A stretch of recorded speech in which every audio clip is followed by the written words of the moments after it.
বিসমিল্লাহির রহমানির রহিম।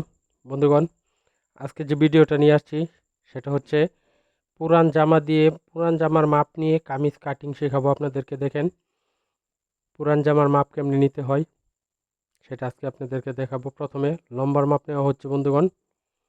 দেখেন লম্বা এখানে 40 ইঞ্চি জামার লম্বা।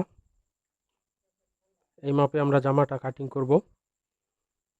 দেখেন এখানে বডি হচ্ছে 32, কোমর হচ্ছে 30 ইঞ্চি,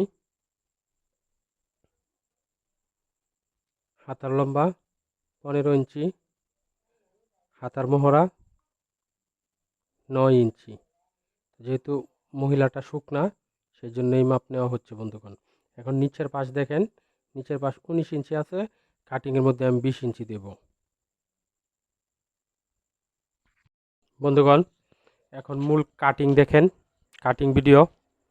প্রথমে কাপড়টাকে 2 বা 4 বাট করে নিতে হবে। সবসময় উল্টা বাউটা দেখে নেবেন। আর কাপড়টাকে আমরা সবসময় উল্টো দিকে কাপড়টা কাটবো, এটা সবসময় মনে রাখতে হবে। চকের আকারটা যেন উল্টো পাশে আসে, বাও পাশে না যায়। তো দেখেন বাঁশটা কাপড়ের কেমনি দিতে হয়। এক সাইড থেকে সরিয়ে নেওয়া হচ্ছে, এই যে বাঁশ দেওয়া হচ্ছে। আর সামনের যে কাপড় আছে সেটা দিয়ে হাতা হবে, হাতা বের হবে বন্ধুগণ। এটা আমাদের মনে রাখতে হবে। নিচের পাশ 20 ইঞ্চির নিতে হবে, সেই জন্য মেপে দেখতে হবে 11 ইঞ্চি আছে কিনা। এখন সোজা আকার হচ্ছে কাপড়টাকে 1 ইঞ্চি সেলাইয়ের জন্য, নিচের সেলাইয়ের জন্য 1 ইঞ্চি রাখবেন। তারপরে লম্বা নিবেন।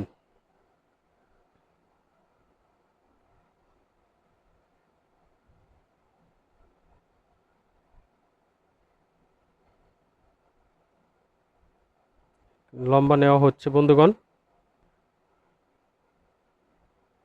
লম্বা নেওয়ার পরে স্কেল দিয়ে আকার দিবেন, সুন্দর করে সোজা আকার দিতে হবে। তারপরে বডির মহড়া, যেহেতু বডিটা শুকনা 32, 5.5 বা 6 ইঞ্চি বডির মহড়া নেবেন। কোমর 12 ইঞ্চি, হিপ 18 ইঞ্চি। এটা নিচে নামবে, এটা হচ্ছে আমাদের কাঁধ থেকে নিচে নামার যে অপশনটা, এটা আকার 4টা আকার একসাথে দিতে হবে। এখন দেখেন গলার পাশ 2 থেকে 2.25 নিলেই হবে, যেহেতু মহিলাটা শুকনা। আর কাঁধ 4 ইঞ্চি, বডির মহড়া 8 ইঞ্চি, কোমর 7.5, হিপ বডির সমান 8 ইঞ্চি, মানে 32 ইঞ্চি, বডির 4 ভাগের 1 ভাগ। এখন শেপ দিতে হবে, 4টা আকারের শেপ আমরা একুরেটভাবে দিব। আর এটা হচ্ছে বডির মহড়ার শেপ, সুন্দর করে দিতে হবে বন্ধুগণ। আর এটা হচ্ছে গলার কাটিংয়ের, গলার লম্বাটা আমরা 5 ইঞ্চি নিব। দেখেন 5 ইঞ্চি নিচ্ছি আমি, আপনারাও 5 ইঞ্চি নেবেন। 5-এর বেশি দিলে স্বাস্থ্য কম মহিলার নিচে চলে যাবে গলা। নিচের পাশ 10 ইঞ্চি, 20-এর অর্ধেক 10 ইঞ্চি। তারপরে নিচ থেকে হিপ পর্যন্ত আকার দিয়ে স্কেল কাট করতে হবে। তো এই হচ্ছে এখন কাটিং দেখবেন বন্ধুগণ।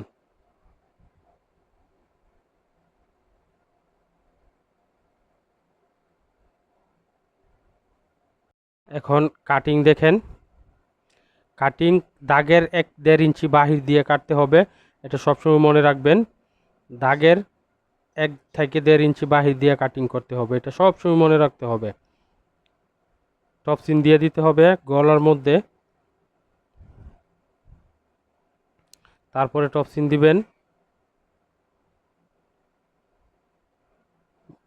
বডির রাউন্ডে টপসিন দিবেন, আবার হিপে টপসিন দিবেন। সেলাইয়ের ক্ষেত্রে সুন্দর করে বোঝা যায়, সেজন্য এই টপসিন দিতে। এখন হাতা কেমনে কাটিং করতে হয় সেটা দেখেন। 2 বা 4 পাট করে নেবেন কাপড়টাকে,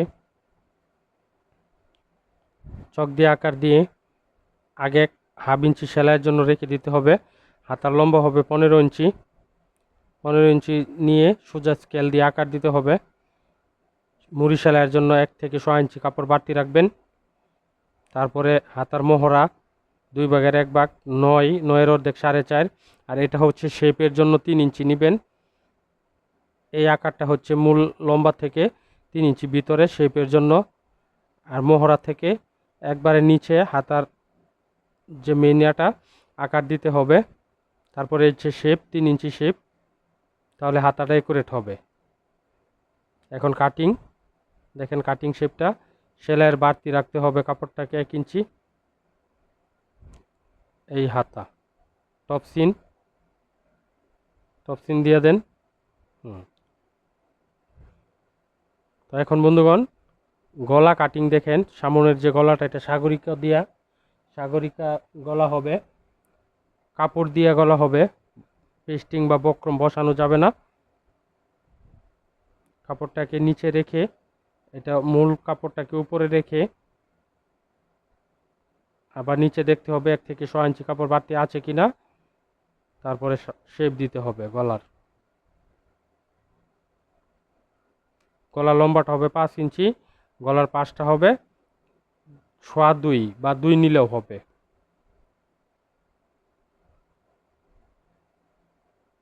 এই হচ্ছে বন্ধুগণ আমাদের ভিডিও গলার ডিজাইন।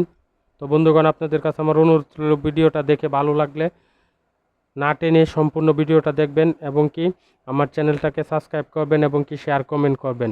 তো বন্ধুগণ ধন্যবাদ, সবাইকে ভালো থাকবেন।